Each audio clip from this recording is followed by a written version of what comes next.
Right now I can go to the Smithsonian and I can point out like parts on jet engines that have our vendor code on them. And I've done that for my kids and they were not actually too excited, but I was.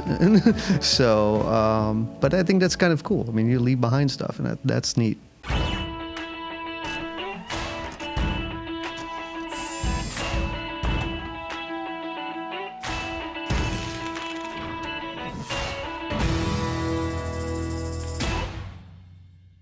Just a quick reminder for you to like, subscribe, and rate this podcast so we can get your feedback and know how to make it better. Hey, it's Ari. Welcome to another episode of the Made in America podcast. Today, we have George Podlasek from Winslow Automatics. George, thanks so much for coming on today. Thanks for having me. It's the Made in America podcast, George. So I got to start off with the same two questions. What do you make and why do you make it? Winslow Automatics is a precision contract manufacturer. We primarily deal with aerospace and defense work. We do some assembly work, but primarily machining. Yeah, and why do you guys do it? Why do we guys do it?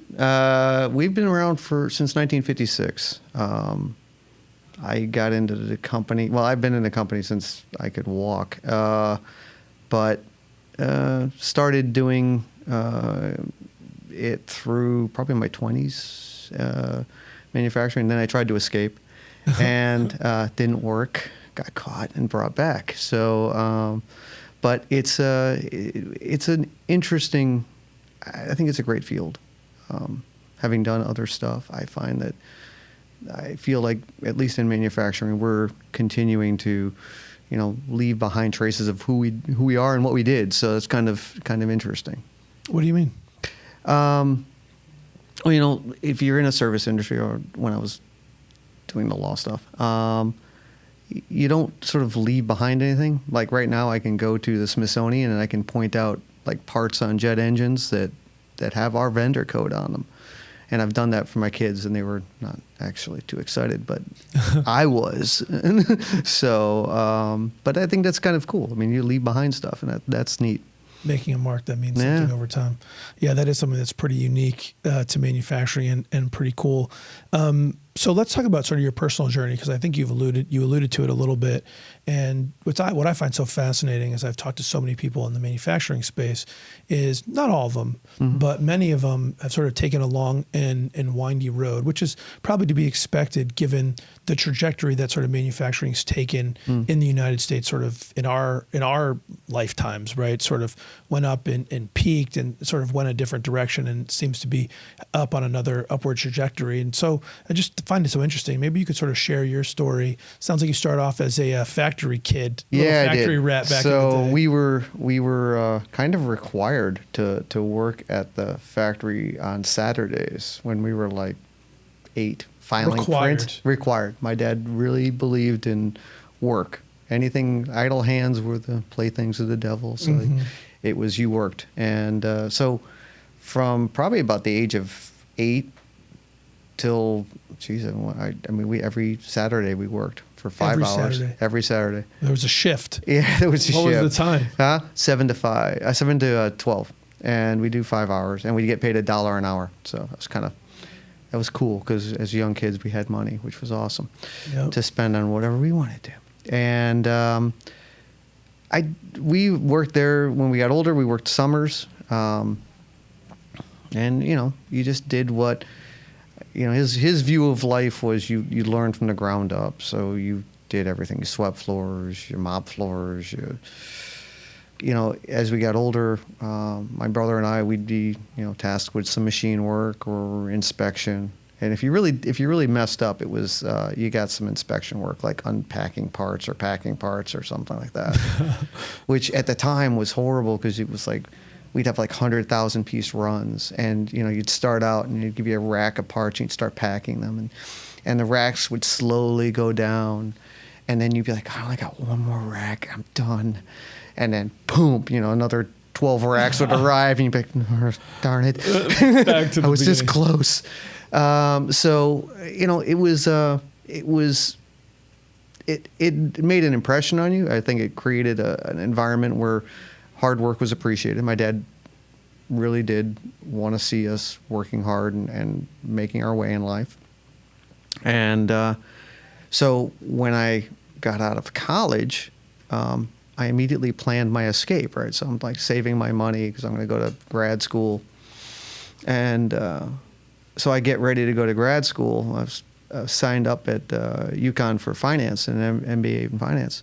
And my brother was trying to do the same thing. And he was trying to get out and he was going to become a lawyer.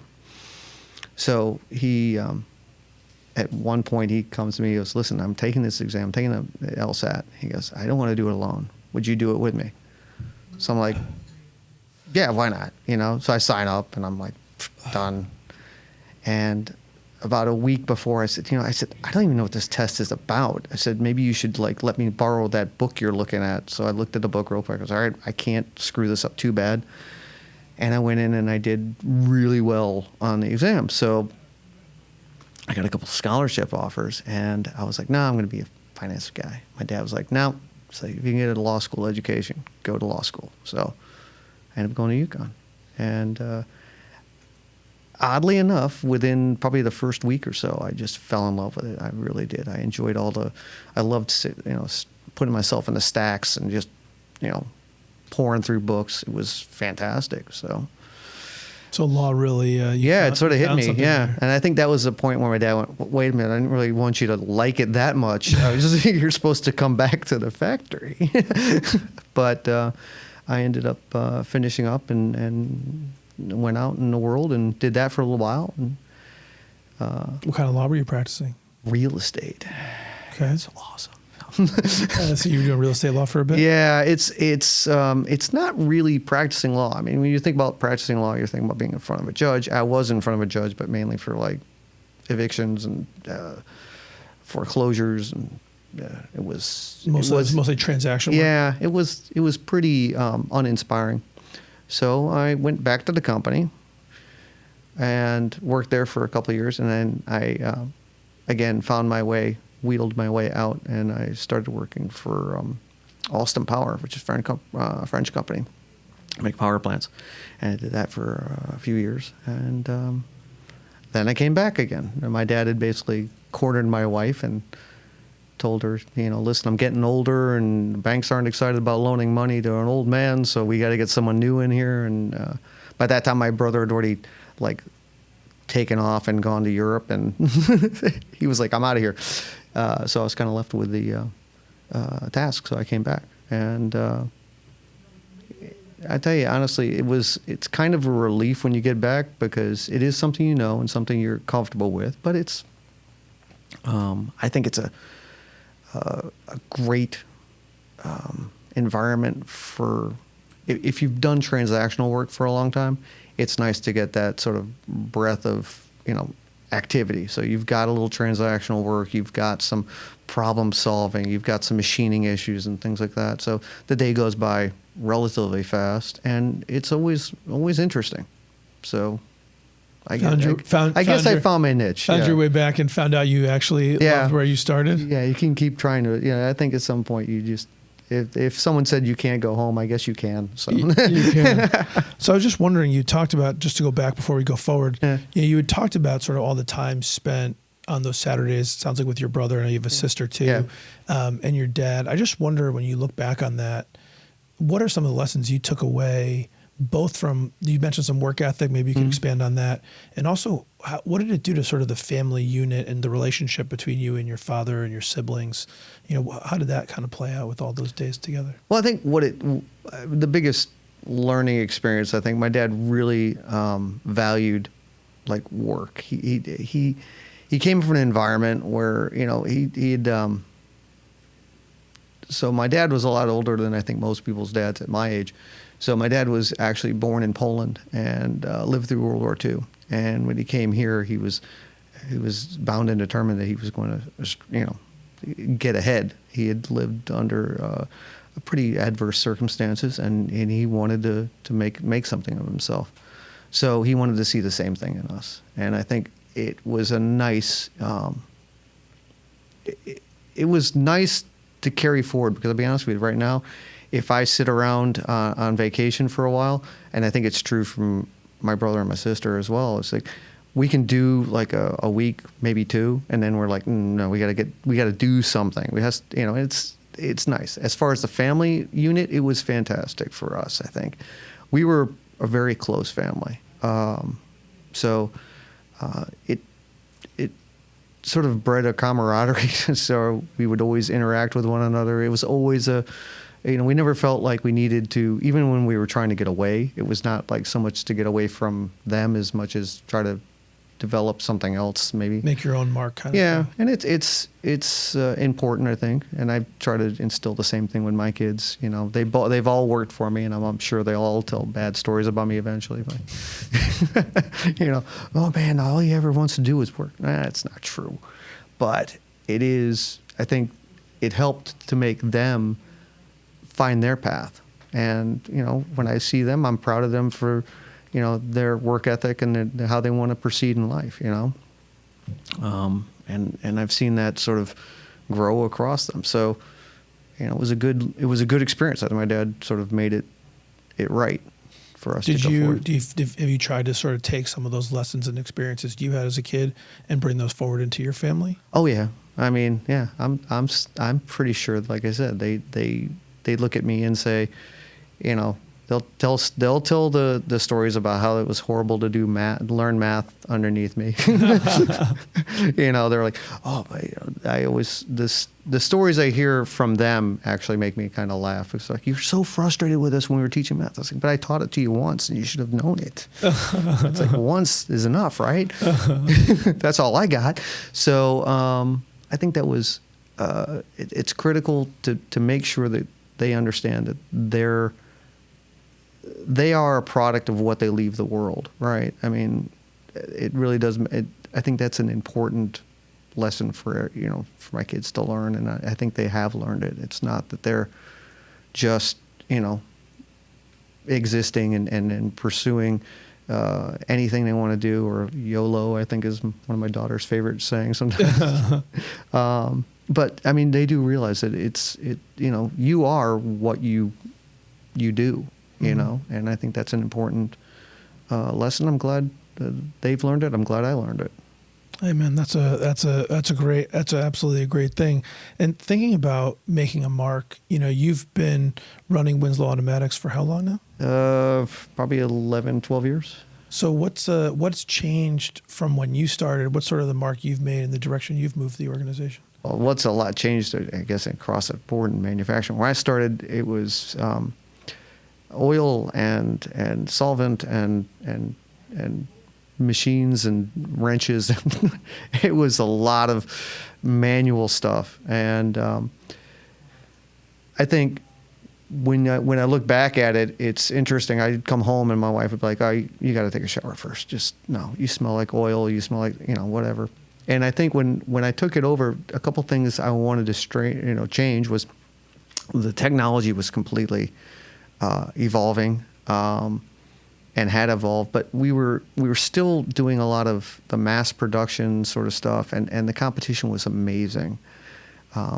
And I wanted to make us more of an engineering sort of firm, a problem-solving firm, because I saw that was the area where we could be competitive and make our mark. So really concentrated on developing engineering teams. Bringing that skill set up, moving over to more complex machining, and then trying to market to areas where people needed not only the manufacturing done, but they needed the problem solved. And I think that was sort of critical in two phases. Is that it makes it easier to bring on young talent when they can see that there's always activity and things to solve. And it also makes it a lot more interesting, right? Because it's almost like a lab environment in some cases. In fact, we actually have a lab now because of one of the projects we do. And so we've seen, I think, a real growth in that area. So now we do machining, assembly, and I think we're a better company for it, and it makes it a little easier. Like I said, if we were trying to compete, it's gonna be really difficult to do the small precision stuff we used to do, because my dad started the company. He was an engineer at Pratt, So he started a company making the simple parts that he knew the engines had to have replaced.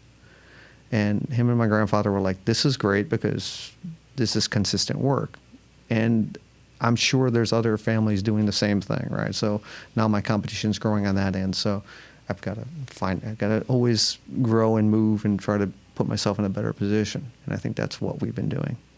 It sounds like it's been somewhat successful then. Yeah, I think it has. We seem to be really sort of tackling problems for different industries. We've just recently started, even expanding a little bit into medical, and particularly with a product that someone used to make in a particular way, and now that process is either locked off to them or the person who does it no longer wants to do it, and now they wanted to do it one way, and we're like, we can't do it that way, but we can do it this way. Would you be interested? And they're looking at that and seeing how maybe that'll work out for them. So those are far more, like I said, that's a very interesting project, and it keeps your attention. So again, the day goes by pretty quick, so that's nice. Yeah, so it sounds like we've moved from sort of lots and lots of individual parts that are maybe more commodity to trying stuff that's more engineered and whatnot. As you've made sort of the transition, you're looking at, maybe this will dovetail into this medical thing you're going after. I mean, when you made that transition, did you sort of really put together a business plan? Was it sort of gut feel? How did you, and then once you had the plan, you had to go to market and sort of change the perception of Winslow Automatics, right? Because it wasn't like you were a brand new company trying to make a name, which is hard. But it's not easy to change the perception of a name either. How did you think about that? Well, I'd love to say I made this really great business plan, and it didn't happen that way. We were just plugging along, trying to get into new markets, and then someone contacted us and said, "Listen, we have this project. I could send you the drawings, but all our old vendors are gone, and this project needs to go forward, and we need to use, it was a defense contract. We need to use an American company. We can't be a foreign company. And if our vendors weren't acquired by a foreign company, then they just disappeared. So we need someone to do this. Would you be interested?" And at the time, I was like, maybe not. I said, this is an assembly. We've never done assemblies. But I said, well, quote it, give it a shot, and see what happens. So we ran it through, and we did the quote. We did a quote, and they liked it. And, as if I had probably planned it ahead, I might have done a better job at the initial stage. But as it worked out, we muddled through. It was a great group to work with from the customer side. They were involved in a lot of the development, and we worked side by side. And, it became sort of like a moment where you're like, wow, we can really do this. It's not really that much further from where we were before, but now it just takes a little bit more time and effort. And so that's how we got, to direct it that way. And as we try to get, even the medical stuff, that's the same sort of thing. You advertise out there, you try to get your feet on the ground different places, and eventually somebody goes, you know what, I got this thing I don't really like to do, and or I can't get it done anywhere, and we'd like, to give it a shot. So right place, right time, a lot of times. And the other stuff, just a lot of hard work and get your face and your name out there, and hopefully someone has a project like that. It is, like Winslow Automatics, and everyone always asks us, they're like, automatics, that means you guys do screw machine work. And we're like, not really, not anymore. No, we have no screw machines. Is that what that's why it's Winslow Automatics. It's for that automatic screw machines, because it was high production. And I've been approached a couple times by my team, and they're like, maybe we should change the name of the company. I said, no, you know what? Once you build that sort of name, it's a two-edged sword, but it's better on the other side of it, right? So we just stuck with it and proceeded forward. And we still get, the occasional request for high production. That's great. We can do that, and it's not like we don't want to do it. It's just that, we're far more competitive on the other side. It sounds like you guys kind of went through, the funny part, if I just back up a second, was a lot of people feel this pressure that every time they have an idea, they need to spend umpteen hours creating a business plan, doing tons of market research and put it all together. Meanwhile, when I hear about success stories, a lot of them sound just like what you said, George, which is sort of had an idea, you've been in the business, you got a gut feel, let's get out there. And sort of how we're going to do our market research is we're going to talk to people and see if they're interested. If we find someone that is, we'll take a shot and then build it from there. And it seems like you've sort of followed that action-oriented approach, which maybe is from this idea of no idle hands, and it seems like it's worked out. Well, I think it definitely does make a difference to for me. If I structure a plan, then the lawyer in me wants to execute according to plan. And then when something hits, it's not to plan, then it's restructure. You can't do that in a really dynamic business because there's just no time. If I had spent a great deal of time, I think mapping out that whole project, I might have lost it, because it was a lot of quick and dirty napkin drawing sort of stuff. We could do it this way. Here's how we do that, and we'll do this. And at the end of the day, we had fixtures we were making with wood. I mean, it was actually kind of sad. We were like, what are the legs? Well, we use these tacks, and put it down. And as we progressed, now now it looks real professional. It's kind of cool. Yeah. So. I'm telling you, man, a lot of stories, start off like that, with just sort of, in some cases, literally bubble gum and duct tape, putting stuff together, but it gets the job done and you test it out. You something I've been meaning to ask you, you talked about sort of your legal background, and you just mentioned a time where that sort of bent might have hurt you. But I wonder if your time as a lawyer and going through law school, the time at Alstom Power, I wonder how those experiences in many ways probably shaped you to be a better leader for Winslow than you might have been had you not had those experiences. Well, I think it was important. It was two sides to that, right? Number one, I'd only worked at Winslow up to that point in time, and you tend to have, that tends to color your vision, right? So you don't really have, you may not be able to think outside the box. We go to a law office. Well, first off, you're low man on the totem pole, so you start over again. And, you'd worked from the bottom before. But you also learn, I started out, I was dreadfully shy. And first time in front of a judge with because when you do foreclosures or just anything, there's stacks of cases. And so you've got no choice but to, I'm here for, 12 cases. How you doing? So starts out where you're like, I probably sweat through a bunch of suits and stuff like that. And by the end of it, it's like walking in was just like transactional, and it was public speaking, and okay, I'm good with that. And working for Alstom, I mean, you see a grander scheme of things. I mean, they're building entire power plants and stuff. So I interact with people across the board and in different countries, and I get sent everywhere. And I ended up in Saudi Arabia one time, and I was like, I was terrified of doing that. It's like, seriously, maybe I shouldn't go. But my dad was like, it was a nice plus side. My dad was like, no, go, you're going to learn. And so you get these experiences. And I think on top of that, you have different managers, right? So I had several really excellent senior partners who sort of had different approaches, but you figure out which one you kind of gravitate toward, and you see which one's more effective.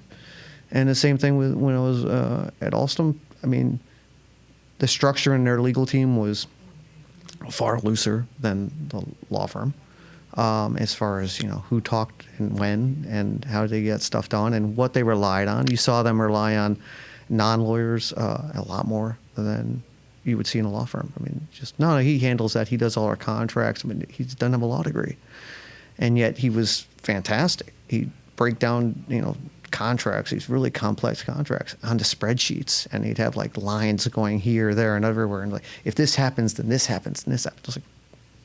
I was like, if you simply look at your skill set and say, I'm the lawyer, I'll tell you what to do, you miss out on what other people bring to the table. And I think that has definitely helped me with my team, because when I came on board, I was like, I know how to run a machine. I probably could program it, but not well and not efficiently.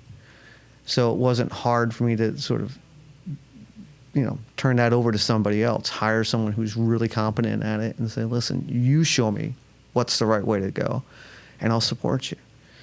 And I think that helps your people grow and, and make them effective in what they do without you having to be so involved in every little aspect of it. I mean, I'm still a little controlling, I'm sure people would say, but I'm getting better. So I'm recovering. I'm a recovering control freak. Yeah. Sounds like you really taken away a lot of great experiences and did some stuff you never would have had the opportunity to do. And that's got to help you get creative at Winslow. No, without a doubt. Some of it is, you get exposed to different aspects of business that I would not have had, at Winslow. So you bring in some, even contract issues and stuff. One of the things that always surprised me is that, in aerospace, when you make a mistake, you fix it. And that's your job as the vendor. And in power plants, it's like I would pay people to fix their mistakes. And I was like, why am I doing this? Like, you realize how much our liquidated damages are if we don't get this power plant up and running? It's cheaper to pay this guy to fix his problem than to argue with him about fixing his problem. So it teaches you sort of give and take and the ability to analyze something that may not be, strictly speaking, what you think you should do, but the end game is to get the product out and to get the product correct. And it doesn't help you to alienate vendors in a lot of cases and to say, hey, listen, you know what, this is it, you made a mistake, you got to pay. Sometimes it's like, all right, we both learn from this. This is a bad mistake, but we're going to learn because you know what, the product's got to go out, and it makes sense because the grander scheme is a bigger contract and more work for both of us. So not losing sight of the forest for the trees type of conversation. So, when you've made the pivot and you brought this experience to bear and you started pivoting Winslow to the different type of work, how did you think about the workforce? Were the same people able to pivot to sort of this more engineered approach as opposed to the mass production? How have you thought about that as that's evolved over the last decade or so? When I started with Winslow, we had people that had been working for Winslow for 30 years. And I mean, these people I had grown up with, and they have great stories. I mean, they would tell great stories about me when I was younger, and I'd be like, I forgot about that. Yeah, I did that, didn't I? So I think the interesting part is that the people don't mind changing. It's tough to change without a doubt. But I think if you can explain and you don't just say, well, here's what we're going to do and we're all going to do it and just be quiet and let us get moving. I think people gravitate to either they're going to let you know that, hey, listen, this doesn't work for me, I'm out, or they're going to say it's what I want to, I see the point, let's go. So Winslow went from around, I would say about 80 people to 50 people, and our sales are growing, so that's a good thing. But a lot of that, like I said, was attrition. So we had an older workforce, and when they decided they wanted to move on or they wanted to retire, they've retired. And so we didn't have to go through that real sort of brutal aspect of change. However, it was a great opportunity to bring young people in, and there were plenty of them. We've done I think a sort of and I say that we sort of diminished the view of trades in schools and stuff like that. And it wasn't until probably maybe 10 or 15 years ago that I started seeing it come back, which was nice. So we started being able to bring younger people in because, again, my workforce was 30 years experience. So they ain't got much time left. You've got to bring them in, and they got to be put with somebody. Right. And I think it was nice. You could bring younger people in with just a mechanical experience or a mechanical aptitude, and say, work with this person, and this person will bring you along. So then you're just trying to identify the mentors in your group versus the people who are just like, just do it this way and shut up. So you do that, and you bring in some talent. I mean, right now we've got really a bunch of young kids I'm really impressed with. They're far better machinists, far better inspectors than I was as at their age. So education, does it really make a difference? I don't think so. Sometimes, sometimes it's hands-on, get it done, learn from people who know what they're doing. And if you have the aptitude, you really do, you shine. You talked about change being interesting. You alluded to change. Well, yeah, it's sort of difficult, but it sounds like you sort of found a technique that made change palatable. And was that through like communication about the journey? Hey, team, this is where we're going. Was it built on the years of trust leading up? Combination? Like, it's hard to pivot and keep people around.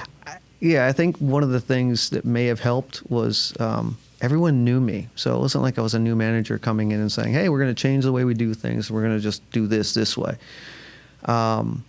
We had a group of people who saw me grow up. So when I came in and I was like, here's what we're going to do. And it kind of like, oh, wow, let's see what he, what's his vision. Let's see what George This will be interesting, right? Yeah. He's been running away for years. So what do we, how long is he going to last? Right. So I think that was part of it. I haven't created the secret sauce, but I think part of it is just being real with the people you're interacting with. I'm going to make mistakes, and I have, but I welcome their input as far as how can we go forward and how we're going to move forward. Not everybody loved the idea. Some people went, yeah, another vision, see you later, gotta go, and the ones that stayed were kind of committed to it. So I think it was important. And like I said, as you're training people, they're coming in with. It's nothing new. It's not change. It's just, hey, what's the new process? How we go forward? And I think that was kind of the best way I can explain how we were able to achieve That's it. a nice part about being open about your plans, right? I mean, I think sometimes I talk to people that are a little bit afraid of being too open up front and sort of hold back some because they're afraid people are gonna leave. And I think when I hear your story, it reminds me that the people that are going to leave whether you share it or not. Eventually they're going to figure it out. But the upside you get from the share is the people that are going to believe in it, they can get really excited about it and actually rally to your side and have a better chance of it being successful. And it sounds like you lived that experience. Yeah, I think it was very positive. I mean, like I think now we were doing some training in lean and other things, and the older members who saw the value of it were useful in a far more Cliff Note version. So they they just skipped to the part, well, here's a better way to do it. Let's skip past the long, sheets of information and everything else. But the younger people, I think, obviously they love the process. So I kind of got the best of both worlds, because the process people are like, here's how we're going to do it. We're going to lay it out. We're going to have a lean event. And the older people with a lot more experience just sit and wait till they get to the part where they can just go, well, here's the better way to do it. We'll do it this way. So. How much of the change, it's really interesting because you mentioned sort of the technology change. We talked about the old screw machines, and you sort of said it was manual and oil when you got there, and I heard you referencing programming. Yeah. So there was that technology, plus there's process enhancements, whether that's lean or ISO or whatever. How much of did you embrace both? Like, I mean, those are big changes to kind of shepherd through. They were enormous changes. I mean, first thing, we removing screw machines from a factory floor, it opens up a ton of space, right? Because these things take up an amazing amount of space. So we have 60,000 square feet. And by the time we'd gotten rid of the screw machines and brought in some of the 4-axis, 5-axis machines, they were dropping parts complete. So even other areas of my company, areas that were, again, specific, tapping, milling, horizontal milling, they weren't necessary anymore because they were sort of absorbed, right? So we condense almost the entire shop floor to, I'd say, about 35,000 square feet. Now I got all this open space. I mean, I could have a a bowling alley or something, right?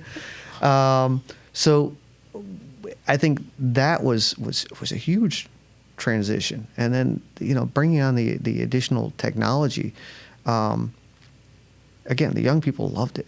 They were like, they brought it, I've got some engineers right now that I think are, are they learning? Yeah, they're learning because they don't have that vast amount of experience, but they can always go to the older guys and ask them, about the actual cutting of that material. And I think, unfortunately, that's one thing that we're missing, is that when I started as a kid, you were given like a manual lathe, and you hand fed in, the turning operation and stuff, and you felt the cutting of the material. You had a feel for, when the speed was too great or when the feed was too great by feel. And of course, I'm not a great machinist at all, but I'm saying the expert machinists, the older guys, they had that experience all along. So when you come in and you maybe have done some programming with a mill, a CNC mill or something like that, you haven't got that sort of feel for vibration and feel for, you don't have it. Well, how would you? Right? Yeah. So, and,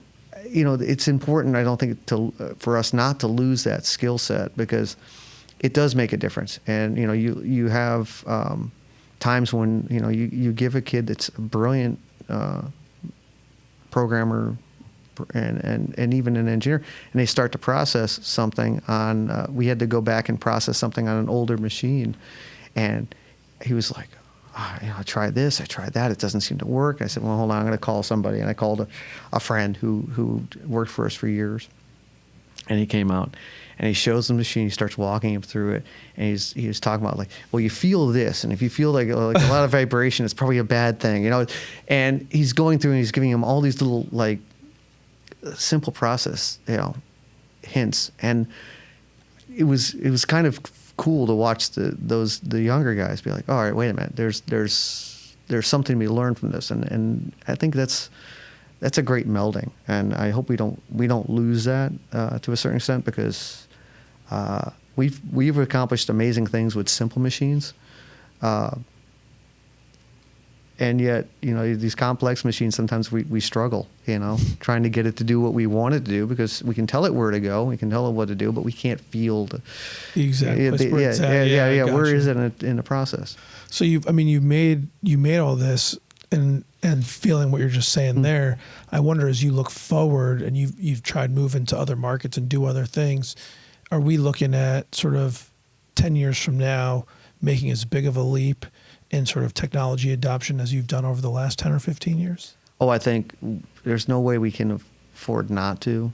Obviously, you have the 3D printing, which we've dabbled in, and stuff like that. But I don't think you can, if you want to be competitive under the cost structure of the United States, against developing countries, you're going to have to embrace technology. It's kind of hard not to.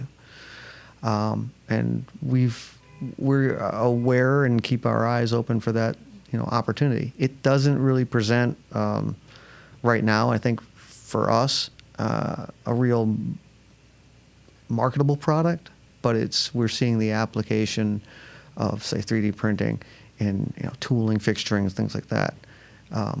It's going to require the industries to basically say, okay, that's approved. You can do that. You can 3D print a hip joint or whatever, Mm-hmm. and we'll allow it to go into the body. So, what do? You sit and play with the technology, you work with it, in the anticipation that when it actually hits, you're not starting from ground zero and starting to learn and trying to be, adapt to it. Any other technologies that you got your eye on? You mentioned 3D printing. I mean, there's, everyone's talking about the Industry 4.0, Internet of Things. We'd love to, like I said, we look at different aspects. I mean, there's things like machine monitoring and other things like that. And maybe, but we have to be realistic in how we can, how we're spending our money and how we're developing. So I attend conferences and try to listen and try to learn from far smarter people than myself, and hopefully see an opening in technology that grows it. But I'll be honest with you, right now, if I was to lay my bets, I mean, 3D printing is going to have a pretty big impact on the environment, especially, you don't find too many, available casting houses, forging houses, things like that. And they're all booked up with work. So, I mean, that's one of the reasons why we see a lot of our new work coming through is they're like, hey, we used to get forgings for this, but now I only want 6 of them. You're like, well, no one's gonna pay for tooling for a forging for 6. Yeah, that's not gonna work. No. So maybe it's 3D printing, and that's why we're trying to keep our eye over there and see what happens. This would be another opportunity probably to get some young people excited. Yeah, I hope so. I mean, it's nice to interact with old people. Interacting with young people is kind of funny now because when all of us started, we were the youngest guys in the room. Right now, you look around, you're like, I'm the oldest guy in this room. But it's fun because you can tell dad jokes and they all look at you. Or you mention stuff they don't know. Exactly. So. Yeah, but you got to get. I mean, I think that's what's so important about sort of the recruiting and getting the young people engaged because the old folks aren't going to be around in 20 years to get that work done. And where are you guys recruiting from? I mean, I think we do a lot of the tech schools. We also, a lot of times people will come to me and say, hey, I got a nephew or I got a friend, and they love playing with their cars and they're doing this stuff. That's the first indication they might make a good machinist, right? I mean, or an engineer. It's like they have to have an interest in tweaking and messing around with things, because that's where it all starts. That's where it all starts.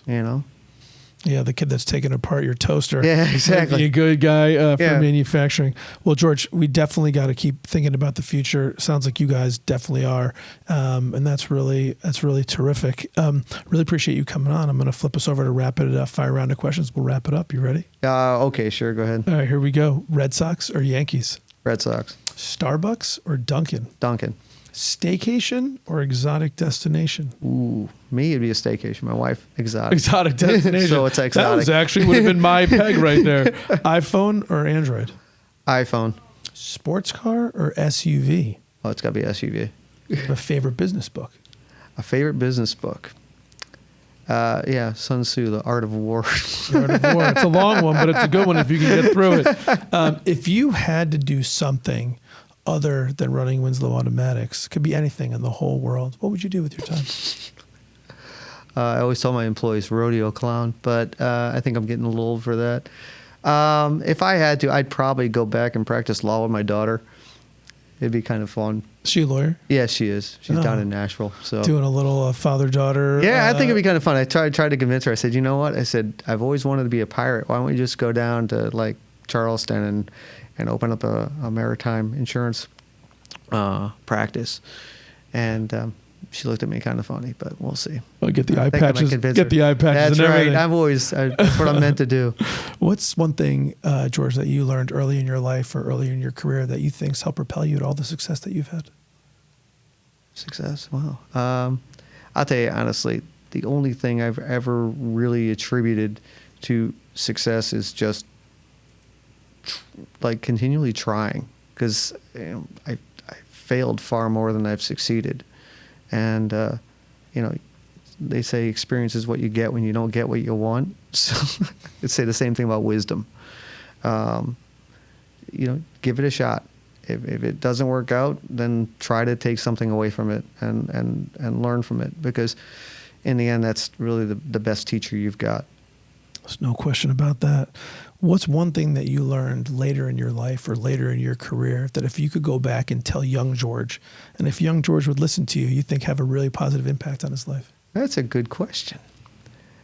I think one of the things that I was guilty of as a young person was I was always like I would always do what was really comfortable for me. And I knew I knew right off the bat, like this is good. I'll be great at this, and knock it back. It really is taking on stuff you're not good at, because as you develop across a business environment, if it's something that doesn't interest you, it's like working out. When there's some exercise you don't like, it's probably the one that does the most for you, right? So. I find that if I were to take a look at it and say, listen, you know what, take that take that writing course. Just deal with it. You won't think it's going to benefit you now. But I hated writing courses. And then I went to law school, and I was like, I had written, everyone always said, oh, you write well and stuff like that. I went to law school, and like, you stink. You're horrible. And I started like enjoying it, and it made a big difference. Like I always tell my kids, and never, when I was a kid, remember the summer reading assignment, you're like, I'm not going to read a book. I'll cliff note it right before school starts.